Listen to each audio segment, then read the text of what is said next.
Au nord de la Corse, niché entre mer et montagne, c'est le parc de Saletch, l'un des trésors de l'île de beauté, qui débute notre classement. Aux portes de l'île Rousse, ce jardin botanique de 7 hectares paysager, classé jardin remarquable, permet aux visiteurs de découvrir les richesses que compte le maquis corse. Le temps d'une balade s'offrent les plus belles espèces de plantes méditerranéennes, sublimées dans un cadre exceptionnel. Un lieu de détente, de découverte et d'inspiration pour les amoureux des jardins. Derrière ce lieu à la beauté époustouflante, c'est Isabelle, la propriétaire de ce jardin d'Éden, qui a remué ciel et terre pour ouvrir le parc au public depuis près de 20 ans. Ce lieu, j'y suis profondément attachée et le fait de pouvoir le partager aujourd'hui avec le plus grand nombre, c'est vraiment un bonheur.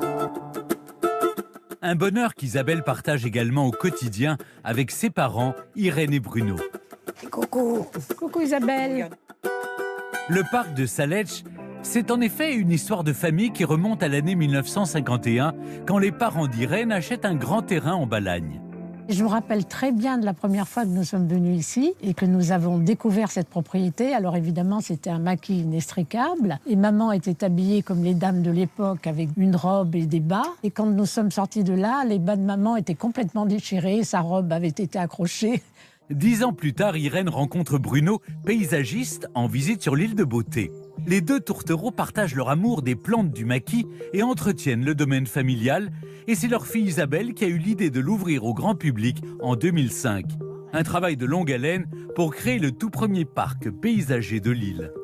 On voulait préserver le lieu de la construction et des lotissements, en fait. J'ai passé beaucoup de journées, de soirées, et quelquefois même de début de nuit au clair de lune. Mais il est arrivé petit à petit. Aujourd'hui, 37 000 personnes se promènent chaque année dans les allées du parc. Et c'est du haut de ses 85 ans que Bruno y supervise toujours chacune des plantations. Qu'est-ce que tu as prévu de faire aujourd'hui sur le parc? Il y a beaucoup de gris, de vert, de bleu. Je dois compléter avec des plantes aux couleurs chaudes. Il y a des choses à planter, encore et toujours. Oui. Au fil de la promenade, c'est plus de 900 variétés de plantes méditerranéennes qui se découvrent dans le parc. Parmi elles, une pelouse monumentale de 4000 mètres carrés étonne par sa couleur verdoyante. Une espèce choisie pour sa robustesse face à la chaleur. On a mis en place différentes choses pour réduire au maximum l'eau. On est déjà bien sûr sur des plantes de climat méditerranéen qui sont très peu gourmandes en eau. On a du paillage qui va garder l'humidité. Et puis, de plus en plus de zones avec du goutte à goutte pour que l'eau aille là où les plantes en ont besoin et pas ailleurs. Au sommet du domaine, la pièce maîtresse du parc paysager attend les visiteurs. Ça, c'est beau, ça, c'est beau. Ah ouais. Le jardin des 4 couleurs, l'une des dernières créations de Bruno, est un petit paradis à la vue plongeante sur la Méditerranée. Ça représente une fleur avec son centre et 4 pétales. Mon père, c'est vraiment un artiste. Pour entretenir ce chef-d'œuvre, les jardiniers du parc s'affairent tous les jours au milieu des plantes. Antoine, l'un d'entre eux, les bichonne depuis bientôt 2 ans. Ça va les gars? Alors au parc de Saletch, en ce moment, on taille les euphorbes, c'est-à-dire qu'on va retirer les parties roses, là ces fleurs, pour pouvoir du coup lui donner plus de vigueur. Sauf que ces parties sont complètement remplies de latex, qui est très irritant pour la peau, et pour ça, il va falloir se protéger. C'est parti, je mets les gants. Hop. Et alors du coup, on va prendre la fleur, on va la couper à la base, et là, on se rend bien compte de tout ce liquide. Donc ça peut paraître être un petit paradis de travailler ici, mais parfois c'est un peu hostile aussi, ouais. Heureusement, toutes les variétés de plantes ne sont pas aussi coriaces que l'euphorbe. Parmi elles, une petite fleur jaune qui fait la notoriété de l'île à travers le monde. L'immortelle, c'est la plante emblématique de Corse et du maquis. En parc de Saletch, on en a vraiment beaucoup parce qu'elle se ressème toute seule. L'immortelle est une plante répandue dans les massifs ensoleillés des littoraux. Sa fleur très odorante était utilisée autrefois comme encens pour parfumer les maisons. Une senteur qui ne laissait pas indifférent l'empereur Napoléon Bonaparte qui disait pouvoir reconnaître sa terre natale les yeux fermés. Ce parfum caractéristique du maquis corse n'est pas la seule vertu de l'immortelle. La plante mythique de la Corse possède des propriétés exceptionnelles.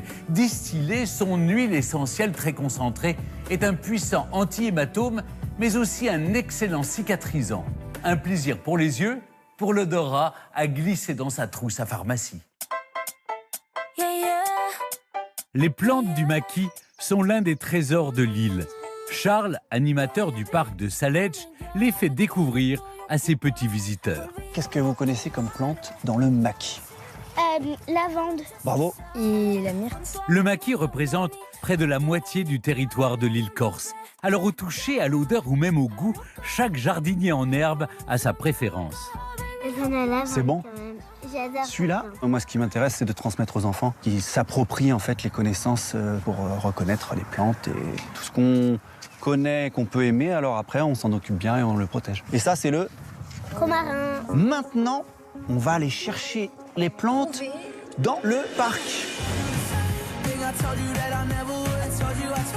Romarin, où tu es? Alors, J'ai trouvé.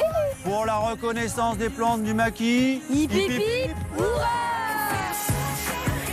Le parc appelle à la flânerie. Pour faire durer la visite, la découverte s'accompagne de jeux dans la cabane des fées, mais aussi de rencontres avec les animaux de la petite ferme et de la volière.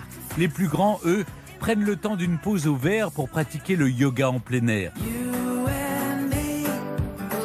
Le soir venu, le coucher de soleil sur le jardin offre le plus beau des spectacles. L'occasion de profiter de chants corses dans la chaleur des soirées d'été sur l'île de Beauté. serenado, sata luostro volete.